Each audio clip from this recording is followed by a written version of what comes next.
Well, good morning and welcome everyone along to our talk today. We'll try and keep things on time, so we've just turned to 10:45. My name is Father Daniel Fitzpatrick. I'm the rector at the Pontifical Scots College in Rome, which is the national seminary for Scotland, and we've been there for over 400 years.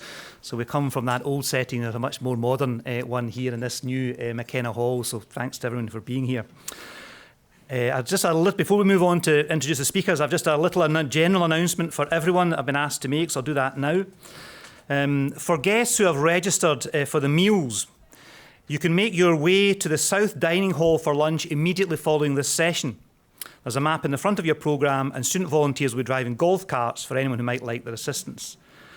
Alistair McIntyre's presentation will begin promptly at 1:30 in the Morris Inn Ballroom, which is where we were last night. So that's the Morris Inn Ballroom at 1:30. So I think they're wanting you to make sure your lunch is quite quick. Kind of express lunch, I think, is what's in call for today. So thank you very much for coming along. I just want to this talk, we have three of our speakers here. It's a great delight to be able to welcome them. Our talk is called Being and Becoming Human, Bioethics and Dignity. Our first speaker is Jose Bephill. Dr. Bephill is a medical oncologist with 30 years' experience caring for cancer patients and educating medical professionals at the graduate and postgraduate levels. His research interest in clinical cancer genetics has led to influential publications in peer-reviewed medical journals. In 1990, he proposed the first genetic classification of colorectal cancers based on proximal or distal tumour location. He founded Progeny Genetic Software, a highly regarded patient care and research tool in clinical genetics. He has an interest in bioethics, and his opinion articles have appeared in national and international media outlets. Recently, he taught seminars in bioethics in Strathmore, good Scottish name there, University in Nairobi, and co-founded the Comera Rwanda Cancer Foundation to advance the care of cancer patients in Rwanda. Dr. Bephill is founder of the Burr Oak Foundation, an independent, non-partisan, non-profit educational foundation dedicated to serving the academic community in the University of Michigan. So you please welcome then Dr. Jose Bephill.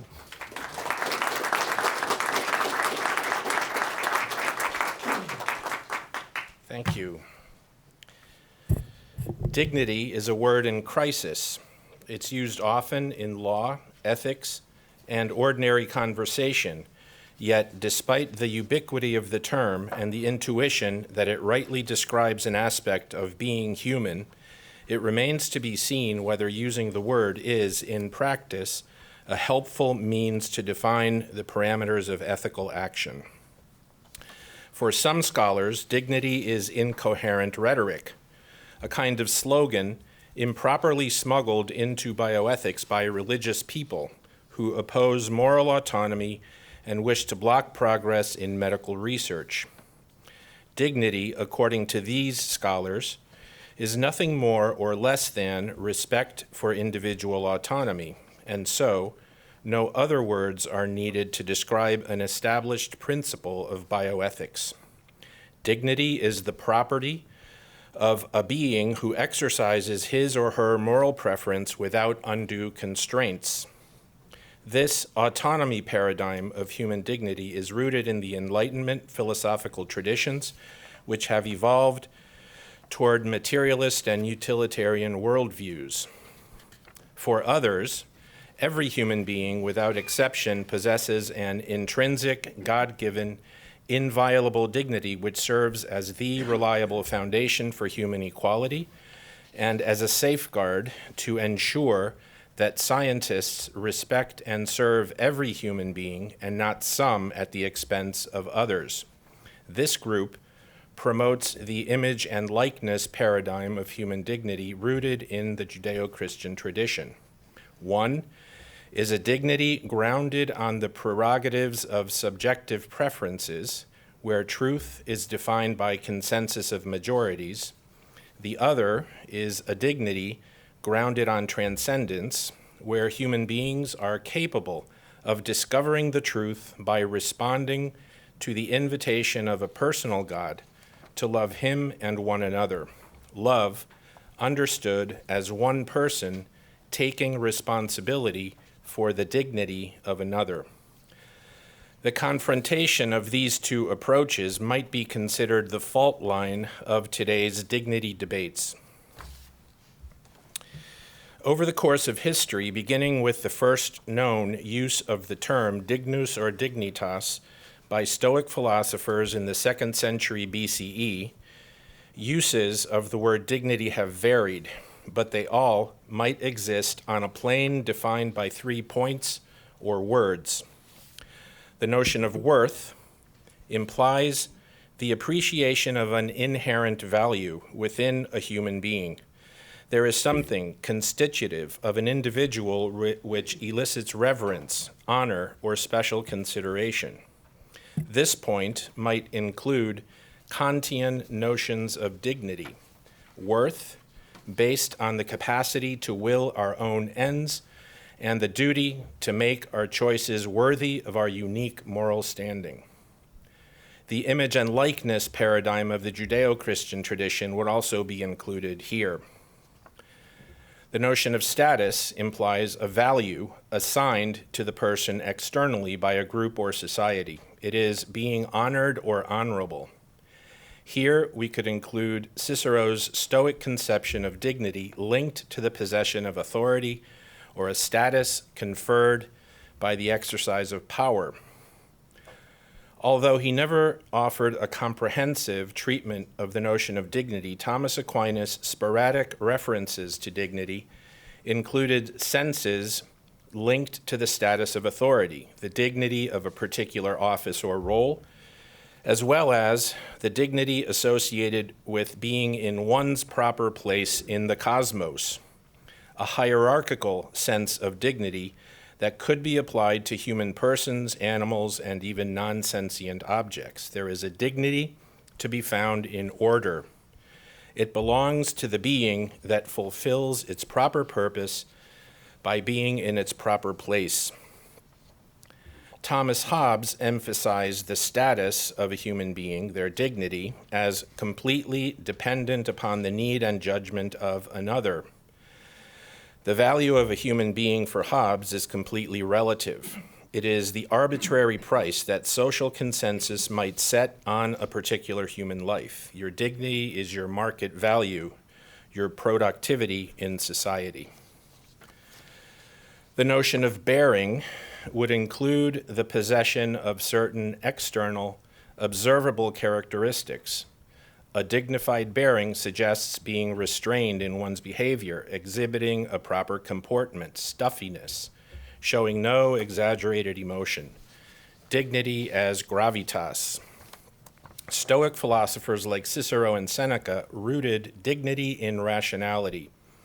Humans possess dignity insofar as their actions were guided by reason and reflection, as opposed to their impulsive, disordered appetites. Not all men could achieve this, and so for the ancients, dignity was not a universal attribute of every human being, but only of some. Here, we could also include more contemporary notions of dignity founded on capacities. Dementia, disfigurement, incontinence, excessive dependency on others might be assessed as a loss of dignity based on a loss of dignified bearing, or acquiring discapacities which make us externally unseemly. Historically, these varied senses of dignity seem to narrow after the massive violations that occurred during the Industrial Revolution of the late 19th century and under the totalitarian regimes of the 20th century. It was during this time that Catholic magisterial teachings seemed to elevate human dignity, expressed through the image and likeness paradigm, as a valuable concept for arguing against those abuses. As a term of art, the word dignity arrived late to the lexicon of Christian intellectuals, and today, mostly in response to perceived affronts to our special status.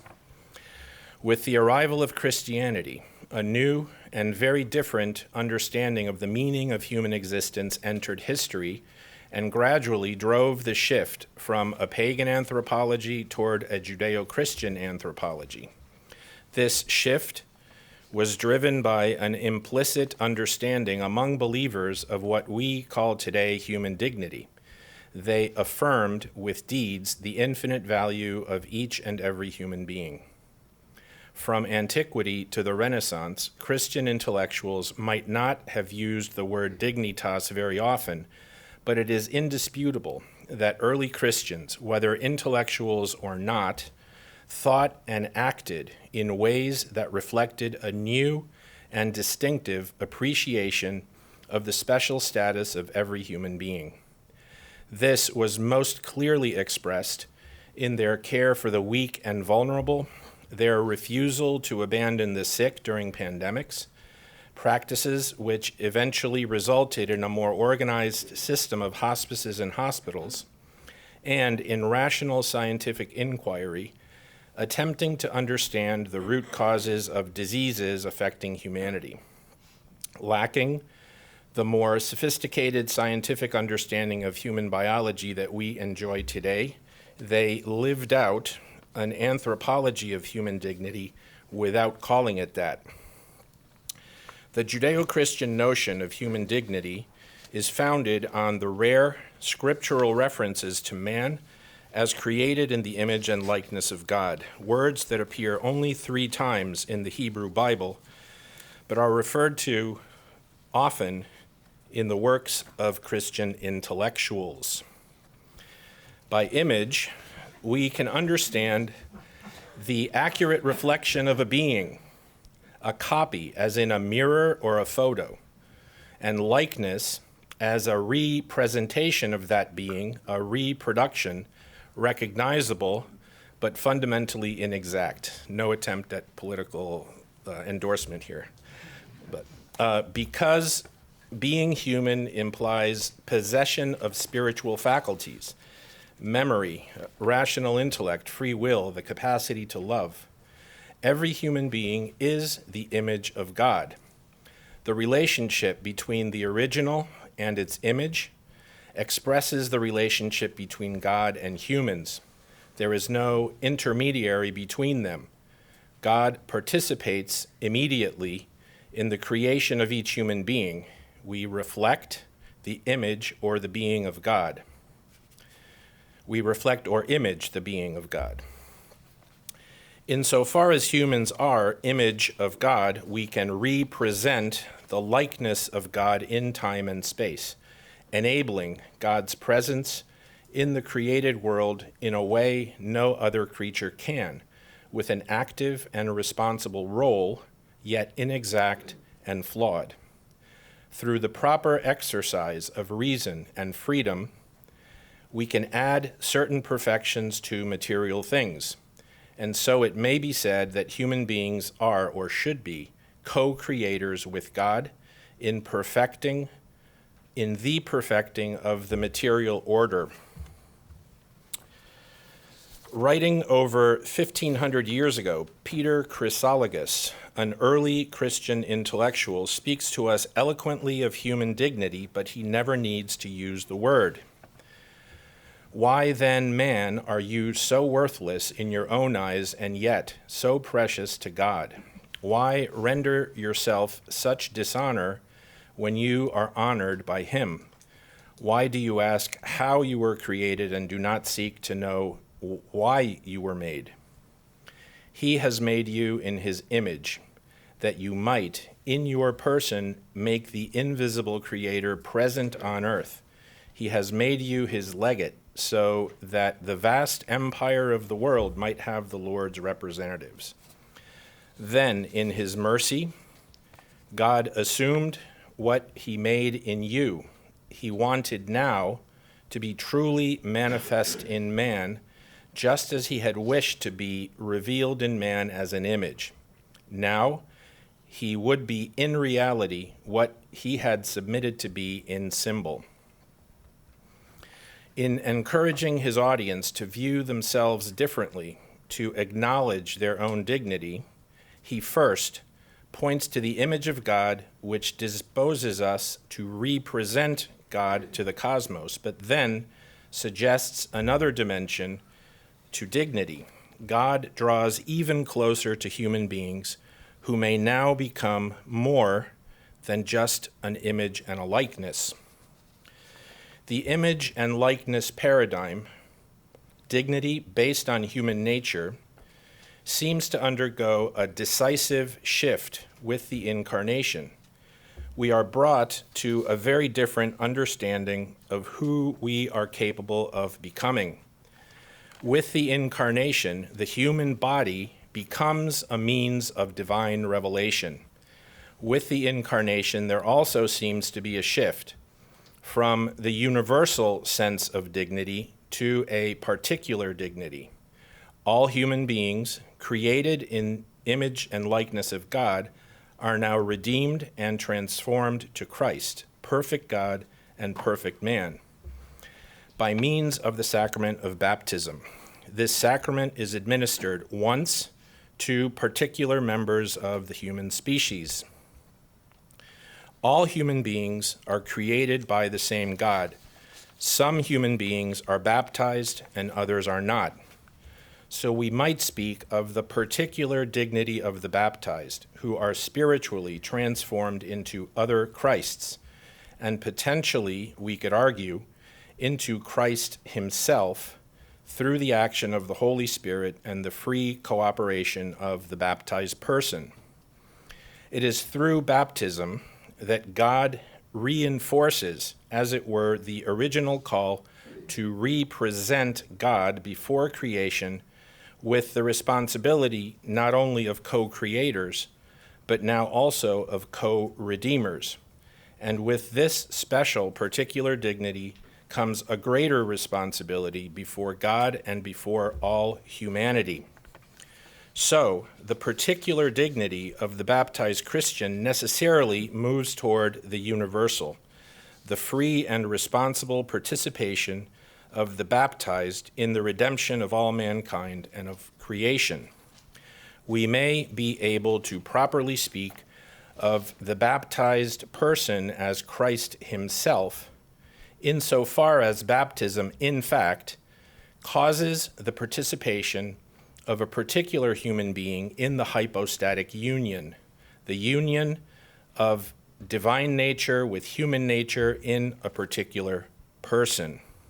So here, we might propose an evolutionary step within the image and likeness paradigm, expressed as pre- and post-incarnational dimensions of human dignity.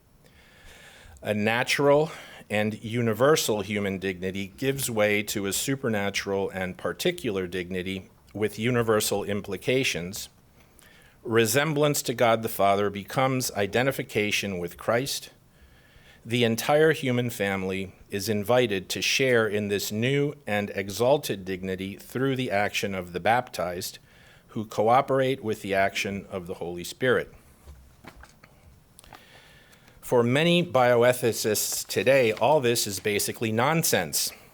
We can't agree on what dignity means because we can't agree on what it means to be human. Invoking the hypostatic union to argue for human dignity probably does not foster consensus, but only serves to entrench and polarize opposing viewpoints. Even though we could reliably trace the empiric historical development of the image and likeness paradigm of dignity over millennia, the metaphysics of this paradigm becomes a stumbling block. Our secular materialist friends have a hard time appreciating a good mystery. So what good is the notion of dignity today? Does it unify or polarize? Perhaps it might be best to set aside the semantics and focus, like the first Christians, on actions rather than words, to break out of our autonomous self-reliance and live for others. In doing so, we may make the metaphysical, the mysterious, a visible reality in the physical world. Thank you.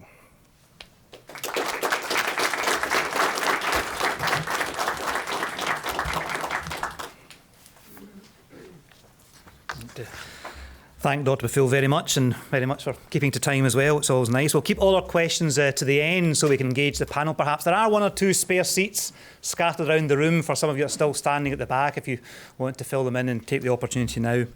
Otherwise, we'll move on to our second speaker today, Timothy Furling. Dr. Timothy Furling is currently the Burnett Family Distinguished Professor of Ethics and Director of the Centre for Ethical Leadership at the University of St. Thomas in, now I'll pronounce it our way, Houston. I think Houston, you pronounce it here, Texas.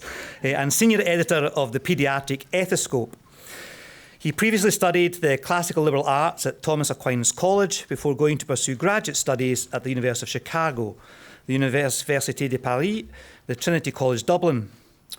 More recently, he was a postdoctoral research fellow at Harvard Medical School, editor of the Harvard Journal of Bioethics, and received his master's degree in bioethics summa cum laude from Harvard Medical School in 2019. So please, if you can welcome then Dr. Timothy Furling for us, please.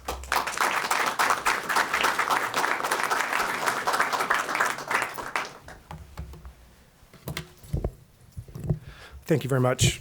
It is often assumed that the concept of dignity, and more specifically human dignity, is meaningful and valuable in contemporary moral and political discourse.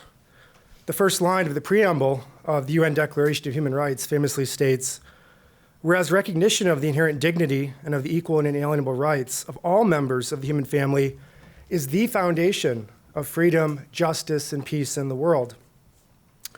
Remarkably, 70% of constitutions in the 21st century make reference to or protect, quote, the dignity of man, it's the Pakistani constitution, the dignity of persons, the Nigerian constitution, inviolable dignity, the German constitution, or the dignity and freedom of the individual in the Irish constitution. In this regard, protecting dignity is often seen as one of the most important goals of both national and international political reform since the end of the Second World War. There are a number of incidents in the 20th century alone that have served as an impetus for a contemporary bioethics that treats the dignity of human beings as foundational. The infamous Nazi experiments conducted during the Second World War at places like Auschwitz could be considered this century's most important catalyst for the promotion of human dignity in bioethical discourse. The concept of human dignity has been discussed not just in the context of the atrocities done to the victims of the Holocaust, but also in consideration as to whether the information obtained through the experiments should be used in modern medicine. Because of cases like these, dignity has been used to both endorse and condemn various contemporary biomedical practices. I think euthanasia is a good example here, physician-assisted suicide, where both sides will make reference to dignity on both sides of that debate.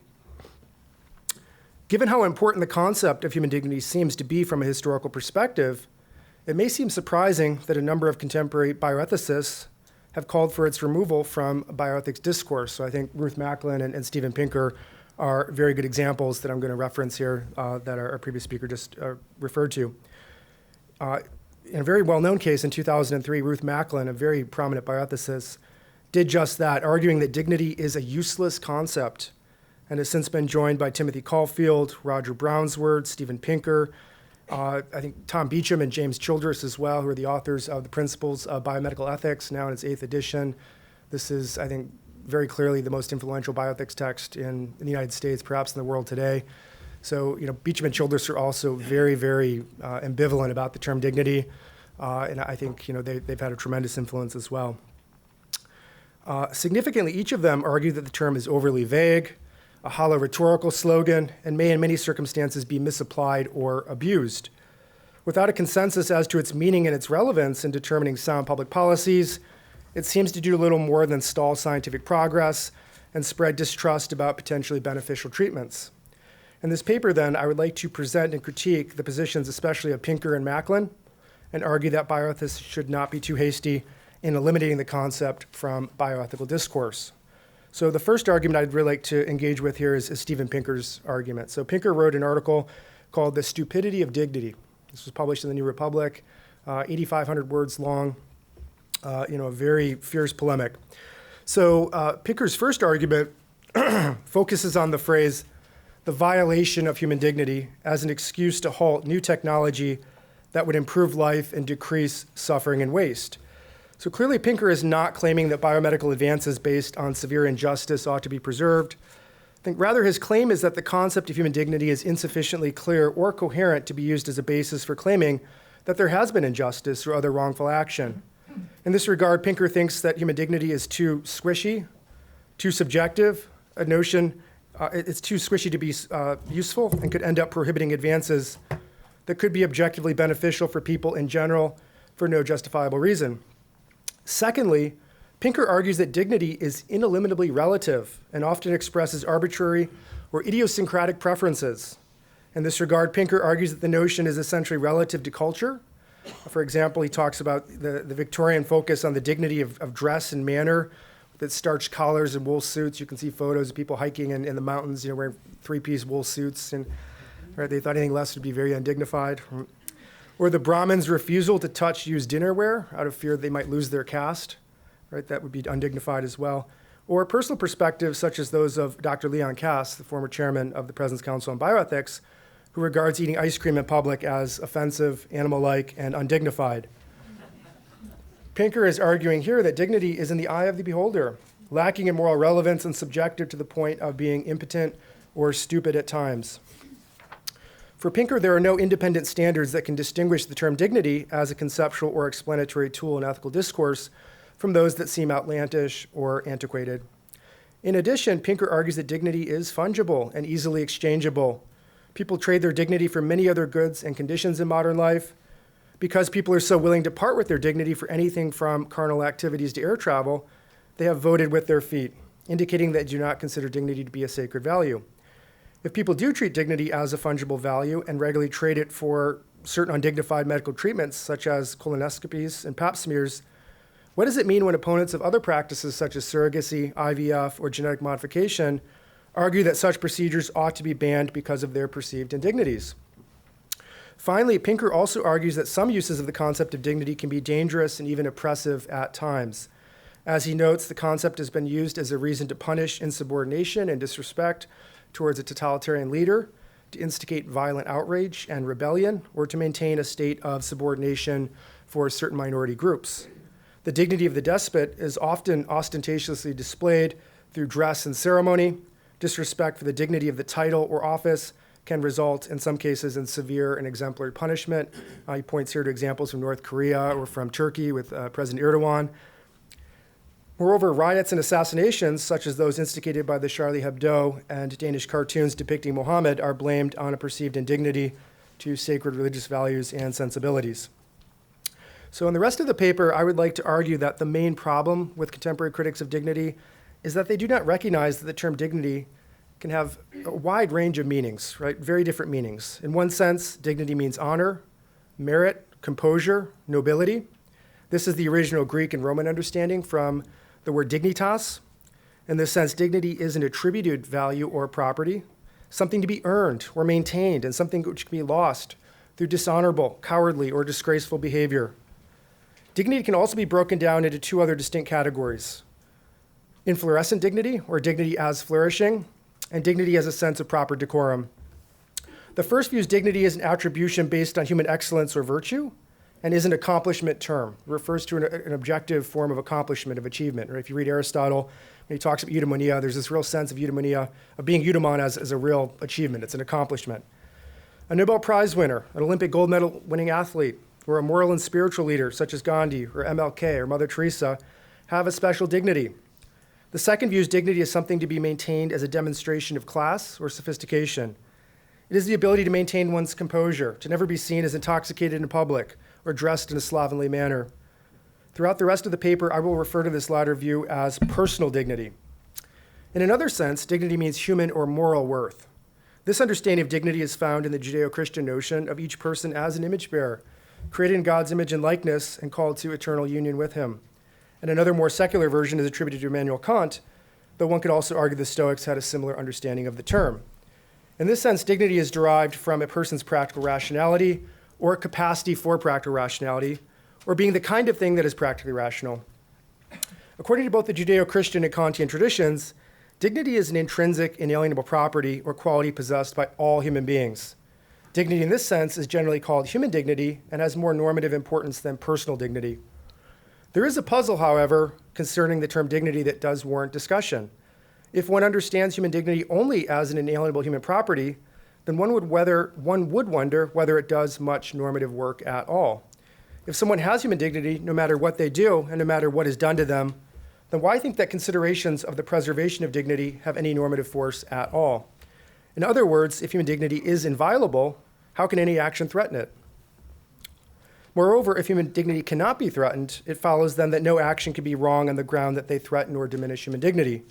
It seems that insofar as we consider human dignity to be intrinsic human value, we render it useless as a normative concept. Many bioethicists have recognized this puzzle and provided responses from a number of different angles. What these approaches have in common is the notion that human dignity has two roles. It has a dual role, a descriptive and a prescriptive role.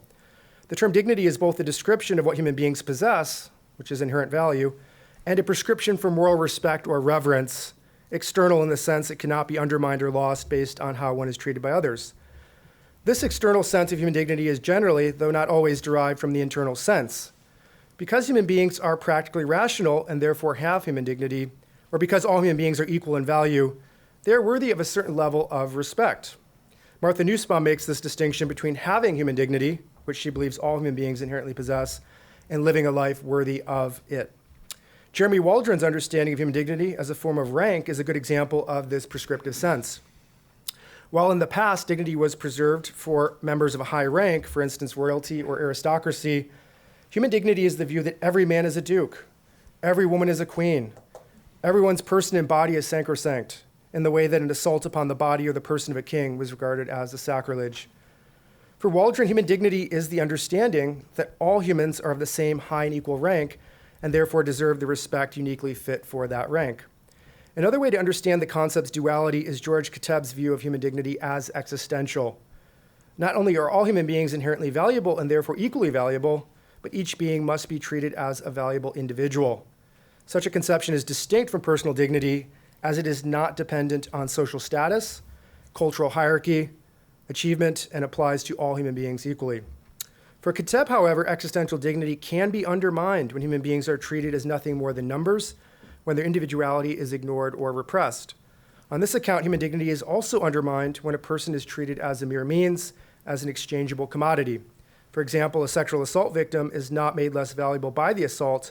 He or she has not thereby become less valuable than those who have not suffered that evil. Yet his or her own sense of self-worth or dignity may be undermined. More importantly, if he or she has been treated in a way not fit for human beings. In this regard, then, I would like to claim that there is a fourth sense in which the concept is used other than inflorescent, personal or human/moral, known as existential dignity. In other words, when one says X's dignity has been violated, one means that one's existential dignity has been violated. Your sense of your own dignity and worth and value has been compromised. And then at that point, it's very important, I think, for all of us to really surround that person with love and compassion to help them to regain that sense of their own infinite value. So how do then Pinker's arguments fare as a critique of dignity? I would like to argue that all three criticisms of his target personal dignity, but not human flourishing or existential dignity. Daniel Solmasi distinguishes dignity as attributed, dignity as intrinsic worth, and dignity as flourishing. Dignity as attributed is the worth human beings confer on others or on themselves. Attributed dignity comes in degrees and is at issue in some of the examples raised by Pinker in his argument that dignity can be harmful. Dignity as intrinsic worth is understood by Solmasi as, quote, the value that human beings have simply by virtue of the fact that they are human beings, end quote, rather than in virtue of performance, health, wealth, location, or socioeconomic status. Dignity as flourishing is understood as the excellence of a human life consistent with and expressive of intrinsic dignity. This simple disambiguation, I believe, removes the alleged contradictions seen by Pinker. Slavery and degradation are morally wrong because they take away someone's dignity as flourishing. Nothing you can do to a person, however, including enslaving or degrading him or her, can take his or her intrinsic dignity away. Dignity as attributed reflects excellence, striving, and conscience, so that only some people achieve it as a result of effort and character, and then we acknowledge this, right? We praise these individuals for what they have become, what they've achieved. Most significantly, everyone, no matter how lazy, evil, or mentally impaired, has intrinsic dignity in full measure, but not dignity as flourishing or as attributed. In this regard, Pinker may be right then in criticizing personal dignity or dignity as decorum as relevant in bioethics, but he has not given sufficient reason for jettisoning human dignity.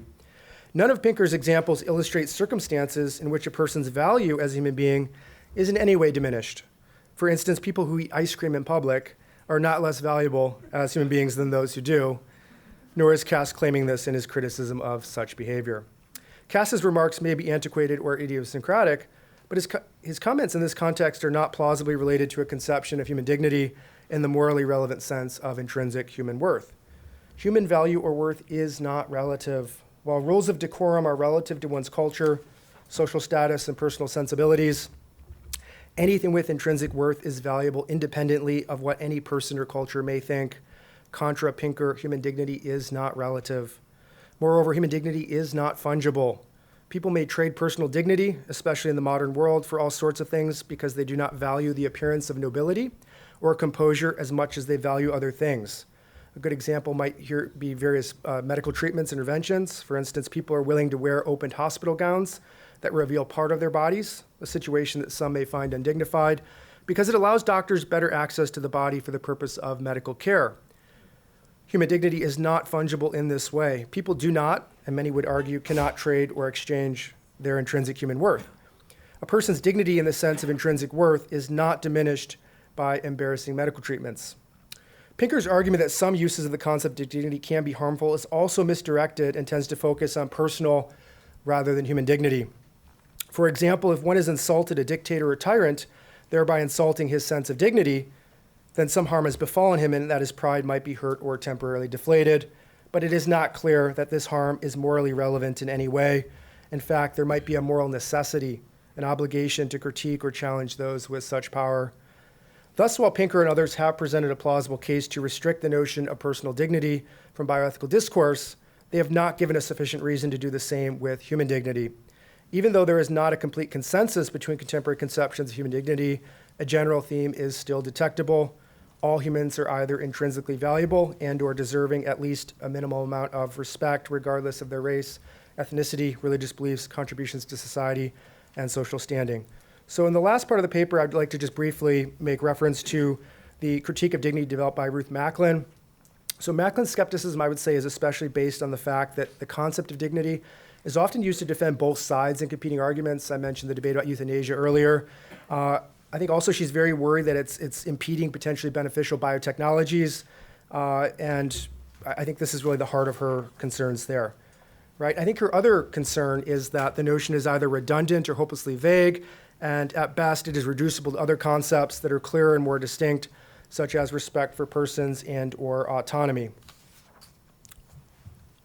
And then I think finally there certainly is in the background here this sort of concern about murky metaphysical beliefs that have too much theological baggage and that these are incapable of yielding overlapping consensus within a pluralistic society, right? So you hear, various biotechnologies being condemned for playing God or rejecting the virtue of giftedness or neglect the mystery of the human soul as the basis of dignity.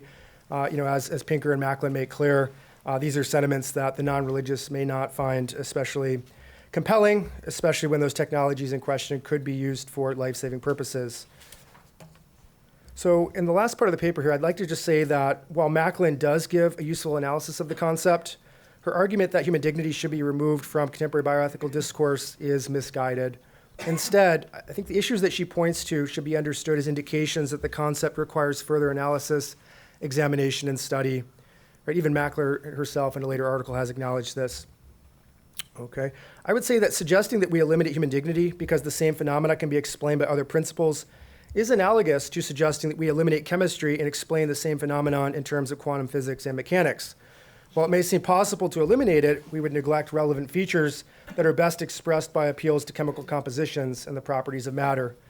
In particular, I would argue that appeals or references to human dignity can offer a different perspective on phenomena, directing moral discourse in a way that offers a more complete and comprehensive picture, right? So I would argue that the notion of dignity is distinct and irreducible to autonomy or respect for persons, and it's capturing something really unique and really valuable that we really need to hold on to, right? Especially this concern about dehumanization, right, and the resulting degradation that may take place here. Okay, I would argue that it is reasonable to view human dignity as an umbrella concept that incorporates a number of other ethical concepts. It does not become useless just because for each legitimate application of human dignity, one can pinpoint the different concepts that together would express the same sentiment or moral observation. Umbrella concepts ground relationships between particular concepts or a certain prioritizing or certain degrees to which particulars are manifested. An umbrella concept is more than the sum of its parts, insofar as it provides moral explanations that would otherwise be incomplete. Take the example of justice. Justice is a concept that could arguably be reduced to more specific concepts such as equality, equity, fairness, rights, and desert. When Agent A claims that X is unjust, what he or she means is something like X is unfair and has violated the rights of Group B, stripping of them of what they are entitled to as equal members of Community C, and so on. Yet it is not the case that all circumstances in which fairness or equality are at issue are matters of justice. For example, giving one family member or friend an extra Christmas gift than another might be unfair to the person with fewer gifts, but it would not be unjust to do so because no one is entitled to a gift. So the last point I just want to make here is that I would argue that the traditional Boethian Thomistic account of personhood as a substance of a rational nature with a rational nature is to this day still the best account and the best way to ground the notion of dignity. I think it avoids the danger of relying upon a kind of degreed characteristic that is expressed in degrees, right? So you think about intelligence, you think about attractiveness or athleticism, all these are sort of accidental degreed characteristics.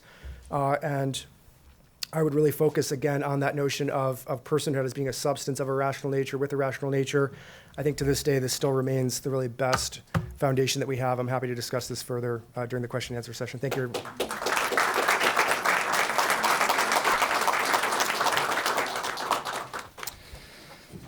Thank you very much there to Dr. Furling. Our final speaker is with us, well known to many of you here.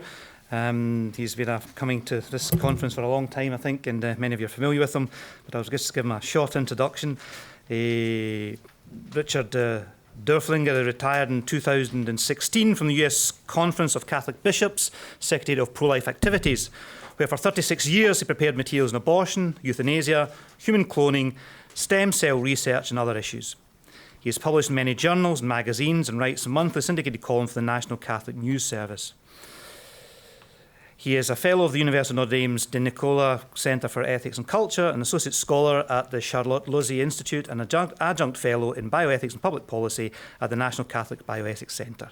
He holds a BA and MA in the University of Chicago and now lives in Washington State with his wife there. So can we just, now we need to get this technical bit here sorted out for you, do we? Is this just going to open up? Yeah, there you are. Okay, yes, good. So we please welcome Dr. Doerflinger for our talk today.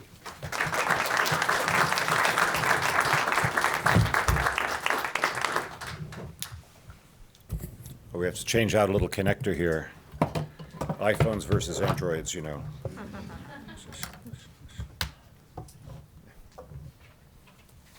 Thank you. Yeah, we're set. Well, I had asked to be last on this panel because I had the feeling that the other speakers here would be talking about different concepts of human dignity and how they were somewhat at war with each other sometimes. And I have that impression myself, but I want to make a very specific application of it to a particular issue that to me seems to be the bioethics issue and the pro-life issue that is imminently emerging in the 21st century. And I fear that many people are not ready for it, including many people in the church are not ready for it. Beginning in 2012, researchers Jennifer Doudna and Emmanuel Charpentier discovered a more simple and effective way to edit the genome of any organism, including human beings. It was a technique used by bacteria to identify and attack viruses they had encountered before, to inactivate part of the genome of the virus so that they would survive the attack.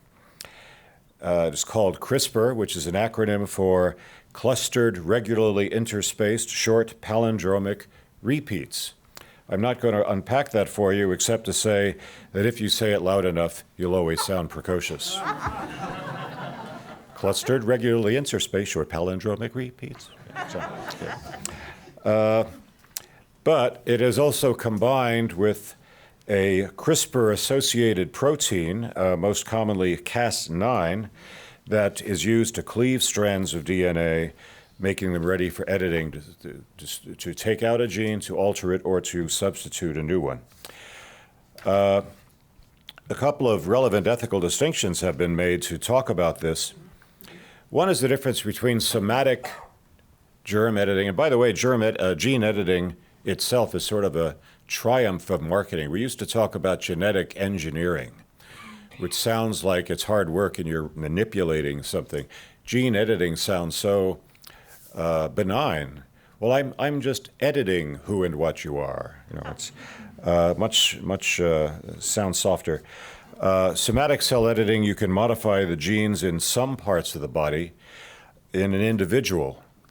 And for example, you could modify, if someone has a genetically based heart defect, you could at an early age supply the particular gene that helps the heart to function normally without necessarily affecting the rest of the body and without affecting anybody else, like future generations.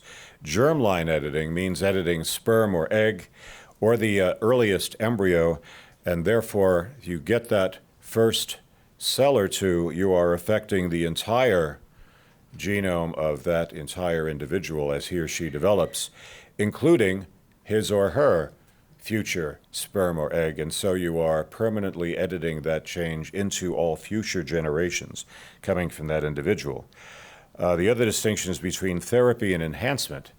And that distinction has been criticized as having some porous boundaries by ethicists, including some Catholic ethicists. It can be very hard in some cases to tell the difference between therapy and enhancement, where you're going beyond the attack on a particular disease or disability to try to improve mental or physical abilities beyond the current healthy norm. And it can be hard sometimes to say, well, what is the norm? You have this bell curve of height, for example. Well, let's say you eliminate the gene for dwarfism, then everybody who was not subject to dwarfism but is unusually short becomes the new bottom of the bell curve.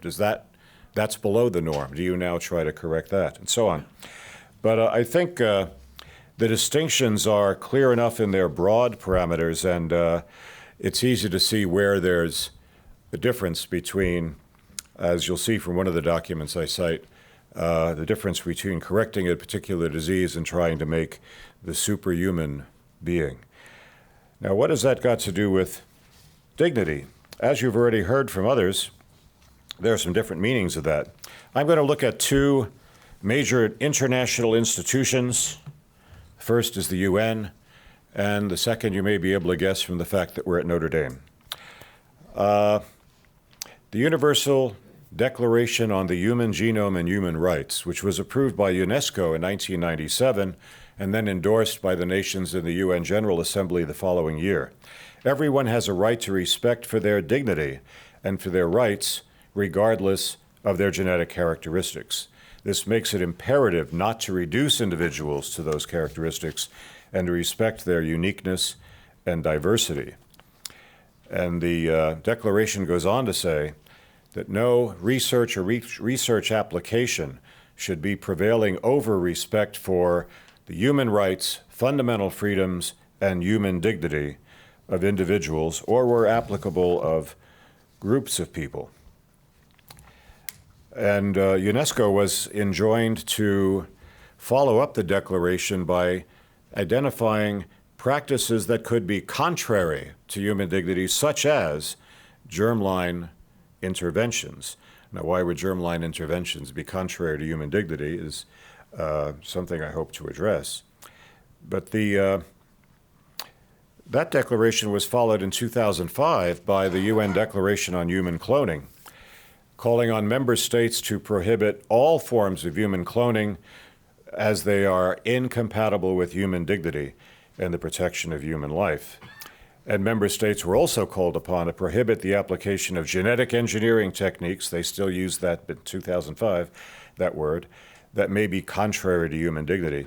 That was a fiercely debated declaration. Some nations wanted to only ban cloning for reproduction, but they wanted to allow cloning of human embryos for research.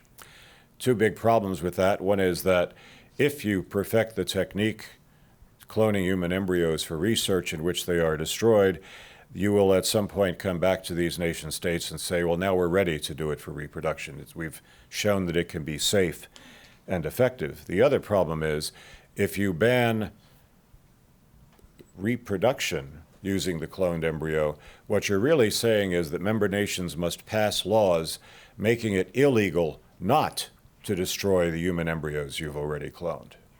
Mandated destruction of life. And so the U.S., among others, pressed very strongly for a ban on all human cloning, and that was passed by the member nations of the UN. So what does dignity mean here? Well, its use comes from, I think was already mentioned, the UN Universal Declaration of Human Rights, the inherent dignity and the equal and inalienable rights of all members of the human family. And Jacques Maritain, who was a major contributor to the declaration, he was the French ambassador to UNESCO at the time. Very interesting comments. During one of the meetings, the rights of man were being discussed, and someone was astonished that certain proponents of violently opposed ideologies had agreed on the draft of a list of rights. Yes, they replied, we agree on these rights, provided we are not asked why. And the why is human dignity, and they refused to say what it meant, which means I may have to look elsewhere. One meaning of dignity, you've already heard a little bit about this, is this dignity of excellence, of achievement, achieving one's freely chosen goals, becoming, as ethicist John Harris has said, the author of one's own life. Steven Pinker in The Stupidity of Dignity says, basically it's just individual autonomy. You don't need the word dignity, that's all it is. This is the worldview of what sociologist Robert Bellah and philosopher Charles Taylor have called expressive individualism, the freedom of the individual to define and even to recreate oneself. And now, with the technological tools of gene editing, one can do that at the DNA level. It is the freedom to transcend one's given characteristics, potentially one's nature. That tends to erase the distinctions I just mentioned. The moral distinction between therapy and enhancement is imaginary, according to Yale scientist Lee Silver, because it's all enhancement. It is done to provide a child with an advantage of one kind or another that she would not have had otherwise. And what could be wrong with that? I think it's interesting he uses the word advantage, because when you talk about advantage, it's usually advantage over other people. And it reminds me of what St. Pope John Paul II said about where freedom has no moral limits. It's really just the coercion of the strong over the weak. And germline enhancement would be an even greater enhancement, a greater achievement for those self-defining visions, and a basis for ever greater improvements in generations to come. So no problem about germline interventions. We're improving all future generations. It involves freedom from one's nature in the sense that some of the proponents of this idea have endorsed the idea of creating a superior new species. It's a new species in the sense that it cannot even reproduce anymore with ordinary members of Homo sapiens. One of my favorite titles here is by Nick Bostrom, Why I Want to Be a Post-Human When I Grow Up. John Harris has also written about this. And Lee Silver has said that he has a whole vision of the future in which post-human beings may leave the overcrowded and polluted Earth to Homo sapiens and go out and explore the planets and alter themselves to survive the environments of those different planets, ultimately becoming millions of different species on millions of different planets. Finally, they will find themselves, he says, face to face with their creator, or he says, will they simply see their own image in the mirror? There's a reason why he calls this remaking Eden. I think we've talked at other talks here about pseudo-religions. There is very much a religious vision behind this on the part of some of the proponents. There's a paradox here, though. It's something pointed out, as I mentioned, by John Paul II, and it's also been pointed out in The Abolition of Man by C.S. Lewis, that in fact, if you can engineer the future of the human race by germline intervention, what you're really doing is subjecting the entire future of the human race to control by just a few people in this one generation. It may be permanent and irreversible, and so would any side effects or what they call off-target effects where you haven't done the job precisely enough. It becomes the power of the strong over the weak, and the scientists and some officials over everyone else.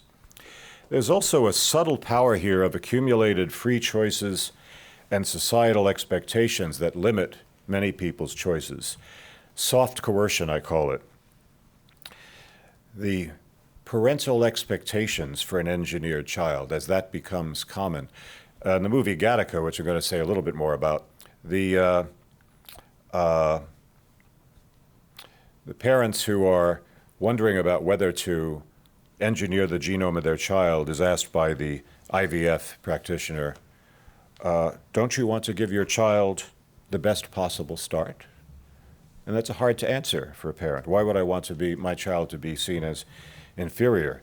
Dr. Robert Edwards, who helped to develop the technology for in vitro fertilization, said, soon it will be a sin of parents to have a child that carries the heavy burden of genetic disease. A few years ago, officials in Iceland said they've now finally, with prenatal diagnosis and abortion, pretty much eliminated Down syndrome. In other words, eliminated Down syndrome children from the population. Now we could do this much cleaner by simply eliminating the gene. And wouldn't the world be a better place if there was no disability of this kind? Also reminds me of the changes in the Title IX of the Education Amendments in 1972. It was supposed to make educational institutions treat women's athletic teams with the same support as men's athletic teams. Now, according to the Biden administration, that will mean those who identify as women. And already in some schools we see men who identify as women who have, notwithstanding their self-identity, had all the cells of their body bathed in that steroid known as testosterone, beginning after the first 12 weeks in the womb, who are getting the muscle mass and upper body strength and winning women's athletic competitions, thus compromising the freedom of women themselves, the biological women, to compete on an even playing field. In Gattaca, a movie in the 1990s, you had a beautiful representation of this in which those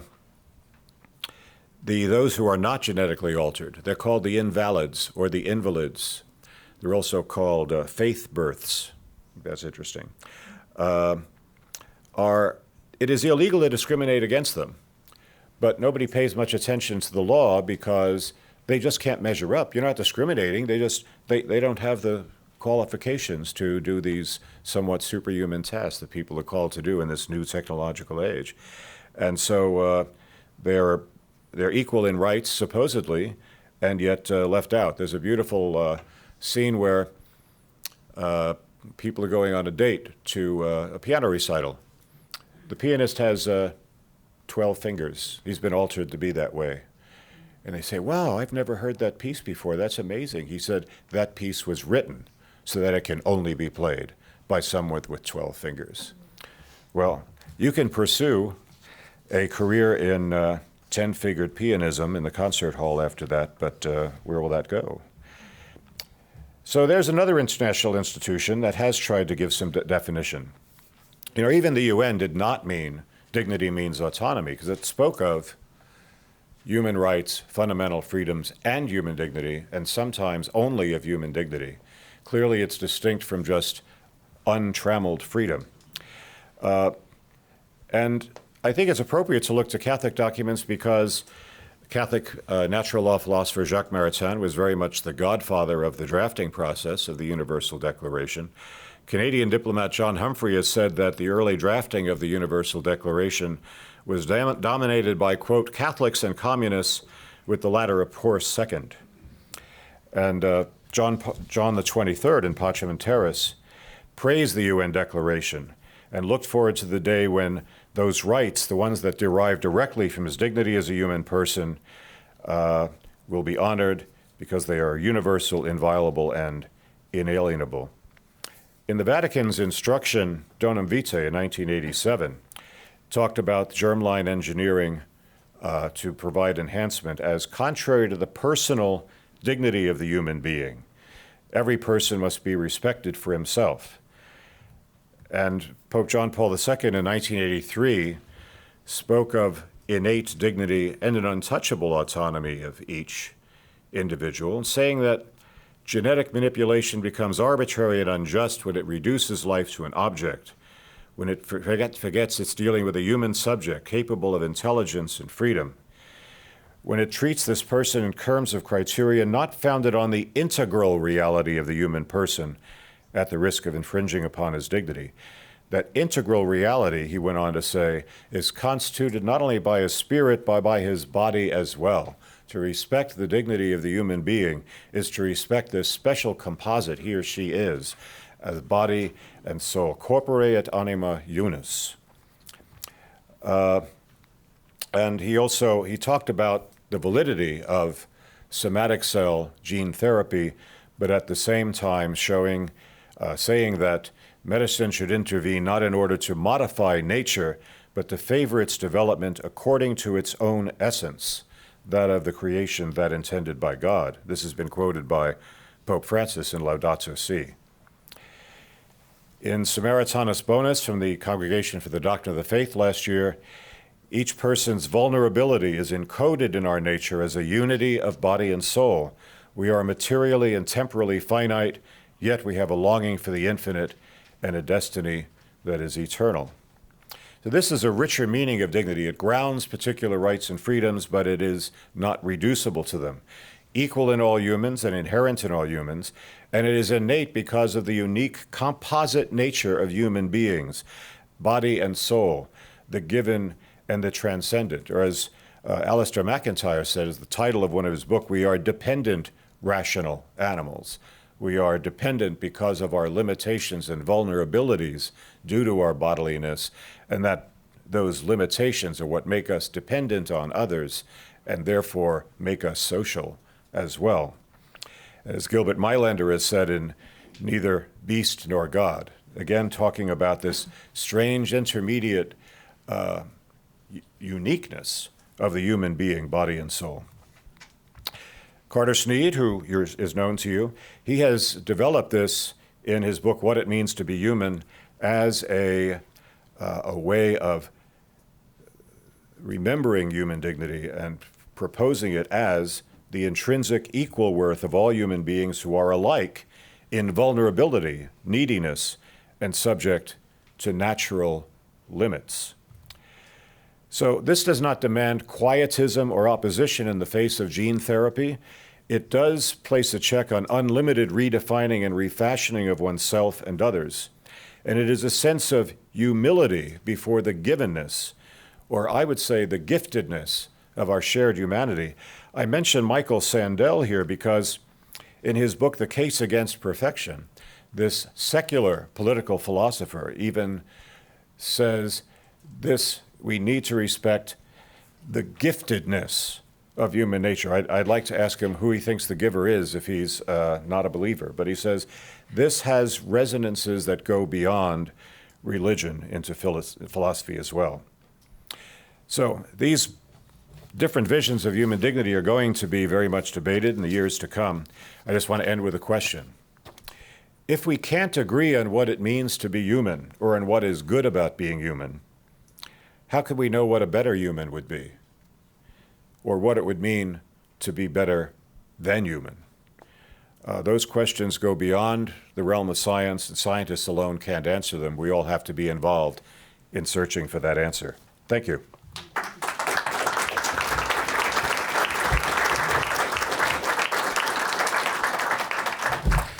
I'd like to thank all our speakers for making it a bit easier for me and keeping to time, and it gives us just over 10 minutes for some questions, and I know we'll probably have quite a few questions, so perhaps if we don't mind forming a queue or a line here at the microphone, and if you try and keep your questions kind of short and to the point, either to individuals or to our panel, we'll be able to get as many questions in as possible in the time that we've got. Thank you.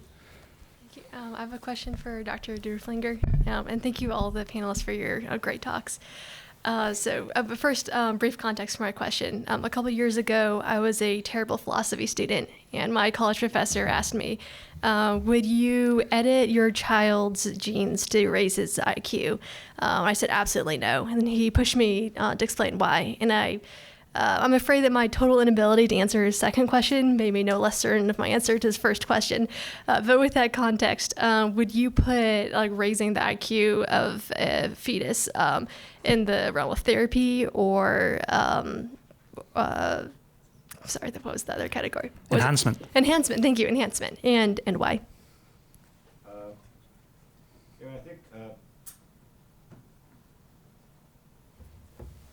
think I cannot speak. You're right, put this on. Well, I'll try to talk loud. John Paul II talked about the possibility of correcting for a gene that, I mean, is clearly, you have the extra chromosome and trisomy that, one version of which causes Down syndrome. Now, he felt that could be defensible as gene therapy. One of the problems that Catholics have with the way this is all done now is you'd be doing in vitro fertilization, you'd be manipulating human embryos at the earliest stage, you've been discarding a lot of them when it doesn't work right, and all of those disregards for life are a bad start to an active parenthood. But I think that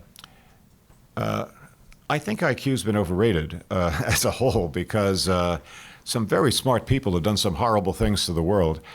And I think what Michael Sandel in particular is talking about, I cite him because he's not speaking from a theological perspective, is to say, by its nature, parenthood, and he's quoting ethicist William F. May on this, parenthood is an openness to the unbidden, that it is a forgetfulness, you're forgetting your own aspirations to some extent as to what your child is going to do and what he or she is going to be. And you are trusting to that givenness, that you are going to provide unconditional love and allow that child to seek his or her potential. And my wife is here. I don't know if she enjoys this story as much as I do. I was having a argument once with our daughter who wanted to do something. I didn't want to let her do it. And she said, this was her final argument, "I didn't ask to be born, you know." And I said, well, you're not always what I expected either.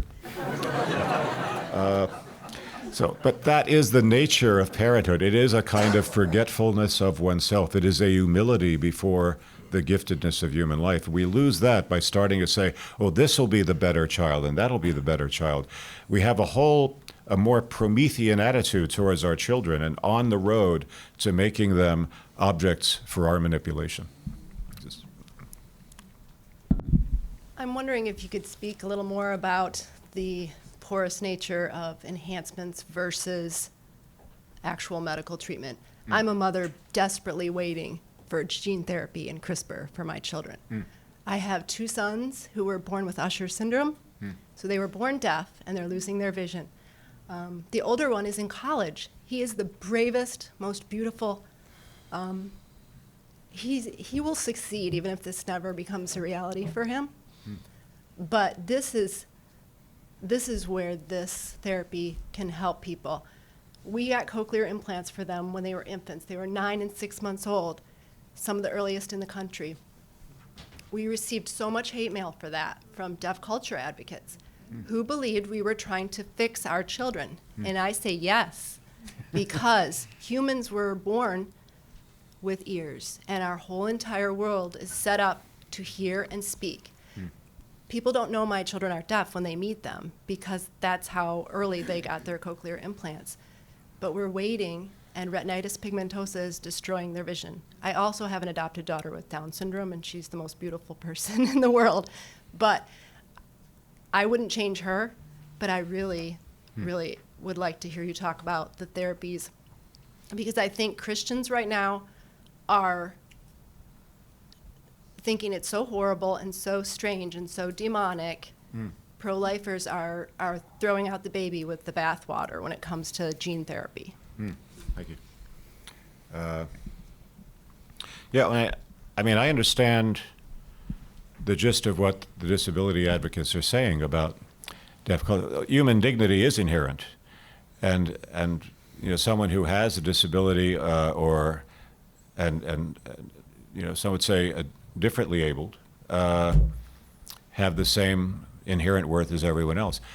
I do think that allowing a child to be born with the full set of senses, that is bringing that child to what in our society does tend to be seen as the norm, the healthy norm.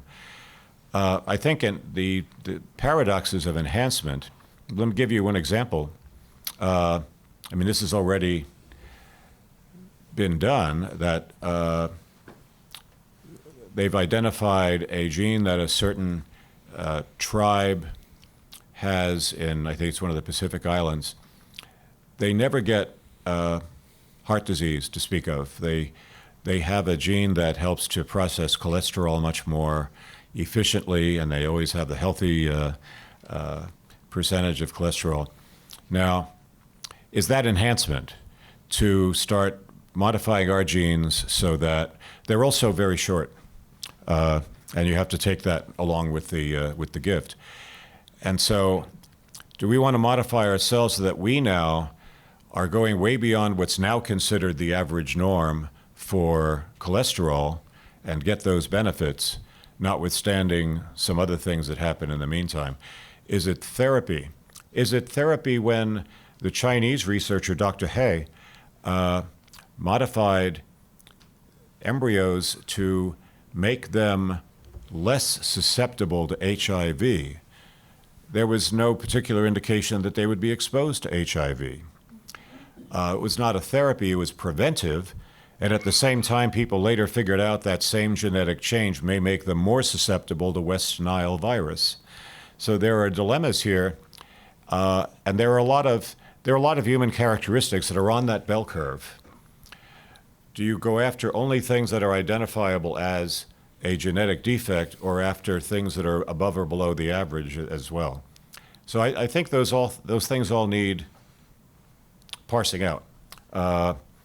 Lee Silver's image is clearly way beyond that in talking about the millions of different species and the new superhuman or a quasi-divine being.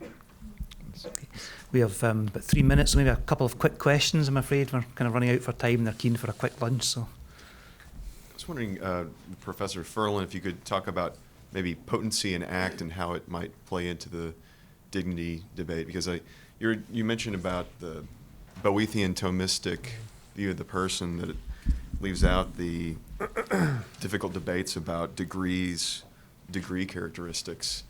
And I was remembering about someone who disagreed with the Thomistic view on that of substance. And the problem for him was that the potency act distinction. Do you think it might be coming up in the dignity debate as well? Mm-hmm. Yeah, I think especially in the notion of inflorescent dignity here, right? It is an accomplishment term, right? It signifies that you have become all that a human being can possibly be, right? This is what the virtues are, right? They're, the completions of these powers, these capacities that we possess.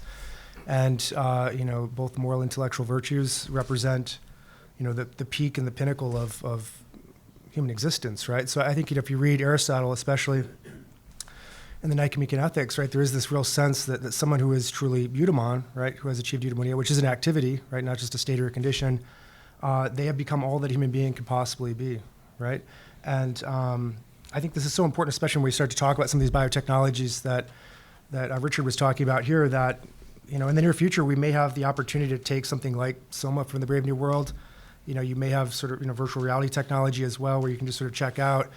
You might spend your life lying on a couch twitching, right? Somebody like Aristotle is going to say, well, what have you really achieved at that point? What have you really accomplished, right? You might have these overwhelming feelings, these dopamine highs, right? But obviously, I would say that's a very flawed conception of human well-being. Okay, we've got 1 minute, so perhaps a very quick question and perhaps a quick answer as well. I was curious if the panel could address the question of how we have a discussion, both materialists talk to Thomists, for instance. How do we come to agreement about what human nature is when we have two very different ideas of what it means to even be human? I doubt we're going to get any quick answers to that one, but who wants to respond? Anybody want to? I haven't Go done a on to lot of them. talking. Well, I think the last point I made was that I don't think it's worth getting into semantic arguments. I think human dignity is sort of a fact that has to be acknowledged. It's a word that describes a dimension of being human, and I think you have to sort of let that understanding inform your interactions with people, including the vulnerable, the sick, the people with discapacities, and I think that's the value of dignity. And I've kind of concluded that debating the meaning of the word isn't very helpful. I would just follow up too as well that, even the most ardent proponents of human enhancement, people like Lee Silver, David Hall, Peter Singer, they're all very committed to legal, social, and political egalitarianism as well, right? This is the one thing that really does horrify them, is sort of the Gen Rich scenario, right? The genetic aristocracy, the genetic caste system, right? If you really push them, that's the one thing that terrifies them. And I would say, well, the problem is that you're destroying any basis. When you reject human nature, the idea that we have a shared human nature, right, in the kind of Boethian Thomistic account that I talked about, then you destroy any basis for legal, social, and political egalitarianism, right? So it's very self-undermining, right? So I think there can be agreement there, right? Francis Fukuyama has a very good book called Our Post-Human Future, where he really argues that our core commitments to dignity, equality, and rights especially, that really characterize modern liberal democracies, are really under threat in a biotech era. And there is very wide, broad, deep agreement that we do need to hold on to these notions, and that the biotech revolution may actually endanger them. So I think that can be a potential point of agreement there, but also recognizing what's necessary to hold on to those key notions. Okay, so thanks to everyone for your attendance, for your questions, and especially to our panel for leading this discussion today. So thank you all very much for that. And 1:30 back in the ballroom.